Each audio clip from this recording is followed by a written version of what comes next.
Hi everybody, Dwayne here. Thank you once again for joining me for another piano lesson on tunes over Twiddlybits. Today's lesson is going to cut straight to the chase. I'm not going to bog you down with any long explanations. Those explanations will come later, but you'll remember that very early I promised that I would do my best to have you playing something as quickly as possible. I also promised that that's something I mean to get you to play quickly is the song that I played for you in the introductory video, which is Jesus Loves Me, This I Know. Now, bearing in mind everything that we've covered so far, we've spoken about the layout of the keyboard and we've identified the pattern, and hence we learned how to name the notes, even though we focused predominantly on the white notes to date. And recently we looked at the importance of changing key, and we spoke about the major scale, which you may recall is the sound we all became familiar with when we watched The Sound of Music, the song Do a Dare, a Female Dare.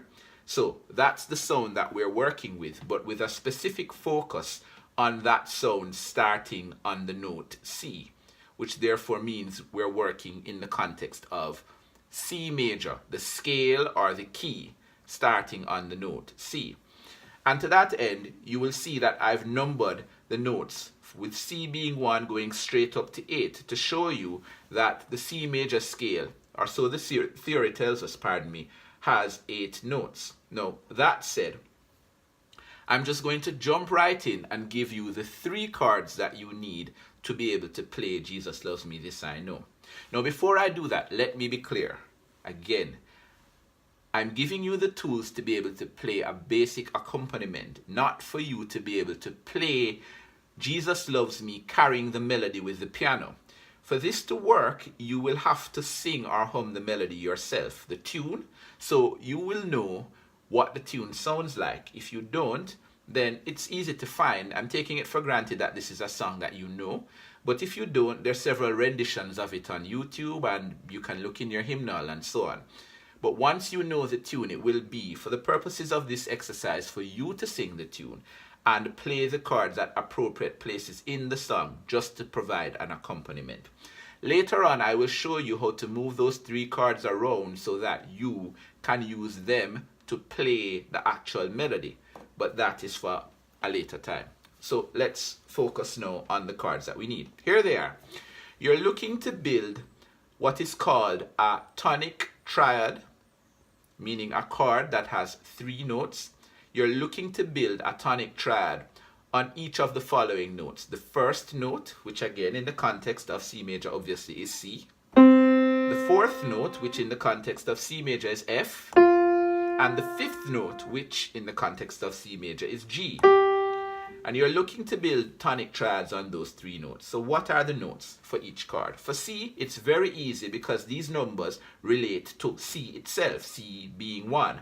So it's very easy for you to see that the notes I'm going to play are the first note, C itself, which is the bottom note, or the root, which is a term you'll have to become familiar with, the 3rd note, which is E, and the 5th note, which is G. It makes it very easy to find the C chord in this context because you have not only the letters but the numbers which are relevant just for this chord.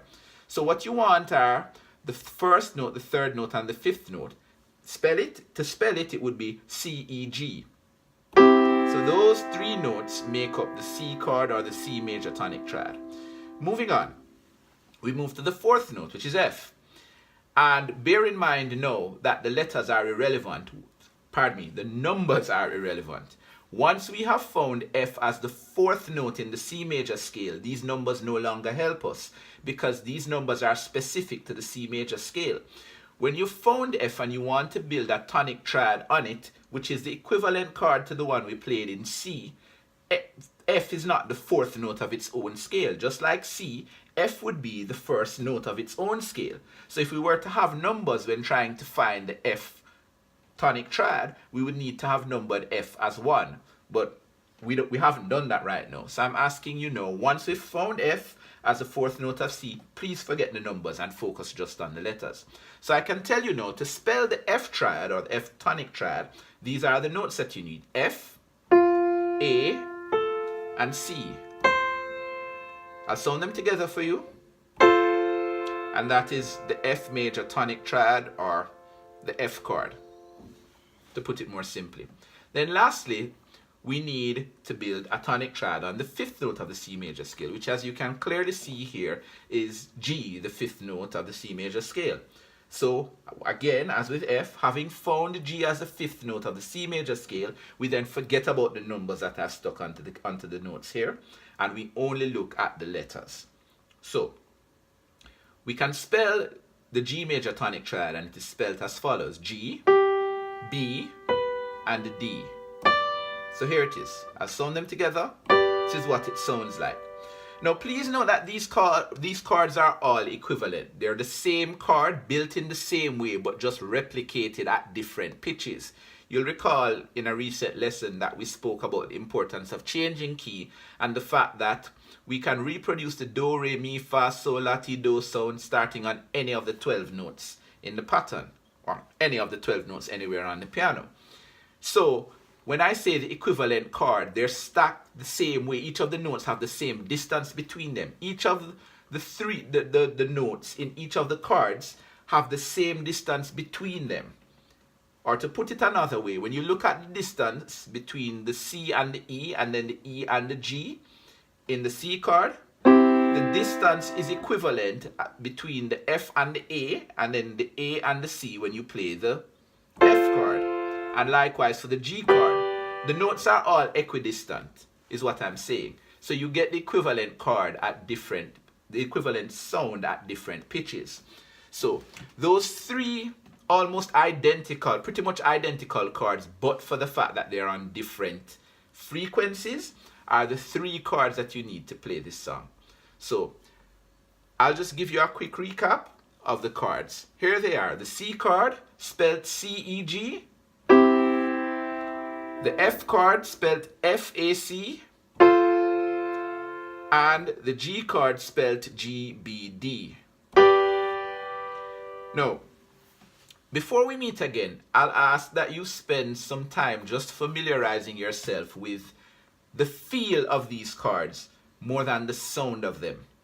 The feel, because they're the notes are equidistant in the 3 chords, then it simply means that when you can take one shape of your hand, play one chord, lift it up, keep the shape the same, and just slide your hand over, and know that you will land on the correct notes once you make sure that your thumb goes on the right starting note. So here we go again. We're in C. We're on C, pardon me. I play the C chord. I lift up, keep my hand shape the same, slide my hand across and make sure that my thumb drops on F. Then I can with confidence just play because I know I'm in the right spot. Then I lift up, keep the hand shape the same, slide over slightly to put my thumb on G, and I can play again knowing that I'm in the right spot. Okay? So this will only take a few minutes a day, but the quicker you master it, the quicker you can get to the point where you can play the song, or, well, play the chords at will, as needed. Because, as you would know, music keeps going. It doesn't stop and wait on you to get the notes right. If that happens, the rhythm, the timing will be completely butchered. So in order for you to play, even for yourself to sing, you need to be able to find the chords as quickly as they're needed. So adopting the correct hand shape and moving your hands accordingly, knowing where to find them to the point where it becomes almost second nature to you. You don't even have to think about it. That is key. So here we go again. The hand shape, make sure you adopt the right fingering, whatever is comfortable for you. And we play the first chord, C-E-G. That's the C triad, or the C major tonic triad if you want the long name. Then we slide over, keeping the shape the same. Put our thumb on F, and we can confidently play F-A-C, the F chord. And we do the same thing, sliding over, keeping the hand position the same. And land our thumb on G, and we know we have the G chord, G-B-D. Okay? Please play around with that. And when we meet again, I'll show you how to use the chords. Thank you, and see you again soon. Bye-bye.